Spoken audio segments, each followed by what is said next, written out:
ఇది బొట్టు అంటారయ్యా. ఆ మాట వలదు, ఇంకే శబ్దము పలుకు గాని ఆ మాట వలదు కదా. ఆ మాట వలదు రాది పట్టని పలుకు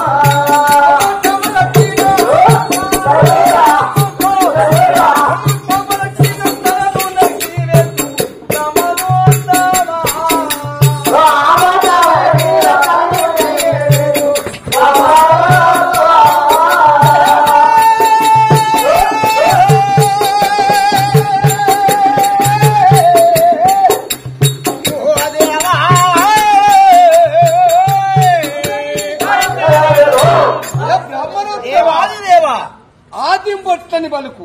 నా పేరు విధింపట్లయ్యా. ఆ మాట వలికితే నీ తల రెండుగా చీల్చివే. సరే, ఏ బొట్లో బొట్లు సరే, కానీ నేను వచ్చిన కార్యం ఎందుకంటే నీవు అయోధ్య నగర పరిపాలనాధీశుడవు. అవును కదా. మాందాత మహారాజు. అవును. శౌర్య పరాక్ర విక్రమార్క తేజో సంపన్నుడవు. అవును. జూదము ఆడుటలో కూడా మేటివని వింటిని. నీకు పచ్చీసు ఆయనకు అప్పుడు అనేది, అప్పుడు ఎందుకంటే జూదం అనేది. జూదం ఆడటం కూడా నీవు మునగాడవట. నీతో గెలుచువారు ఎవరు లేరని ఆ నోట ఈ నోట ఎరంగా నా చెవులార వింటిని. నీవు పెళ్లిళ్ళు పేరంటాలు తద్దినాలు చేసుకుంటూ పూట గడుపుకుంటూ నీవు వెళ్ళేవు. పూట గడుపుకుంటే వాడవు. నేను రాజును ఎక్కడా, నీవు బ్రాహ్మణుడు ఎక్కడా?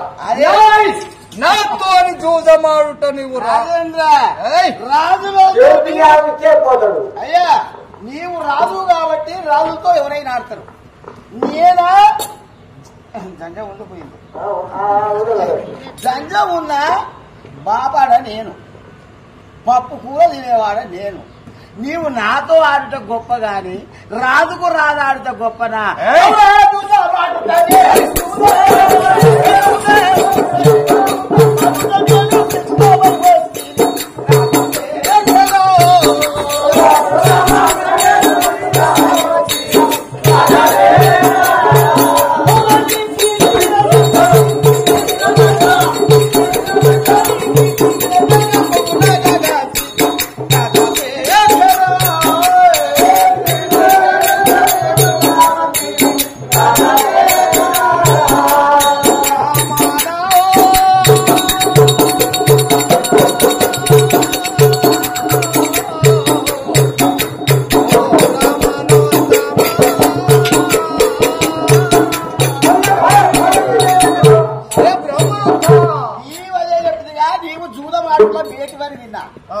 నీవు అందరి ఆట ఒకే.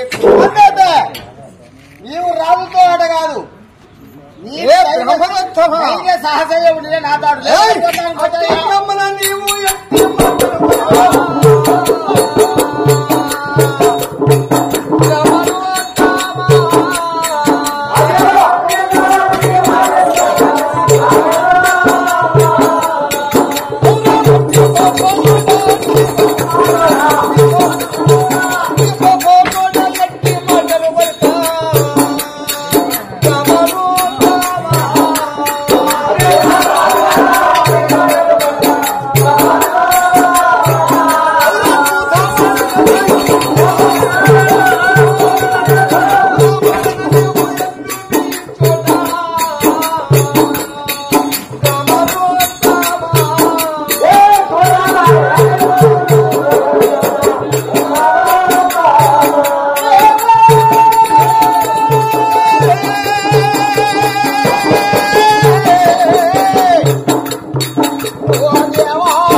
ఇంటింటికి నీవు పూజలు చేసుకుంటూ అవును, చేస్తావు. దినాలు చేసుకుంటూ చేస్తావు. పెళ్లిని చేసుకుంటూ చేస్తావు. చేసుకుంటూ బతికేవాడు.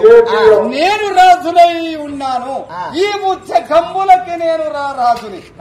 నా దగ్గరికి వచ్చి పూజమాడతామని మాట్లాడుతా. మాందాత అనవసరం. నీ వనంగెంత నేను ఎవరికి ఇంత నేను ఇంత మాట తప్పినా వాయ్యా నేను ఇంత ఆడేది ఇంత. నేను అడగా వెళ్ళిపోతా.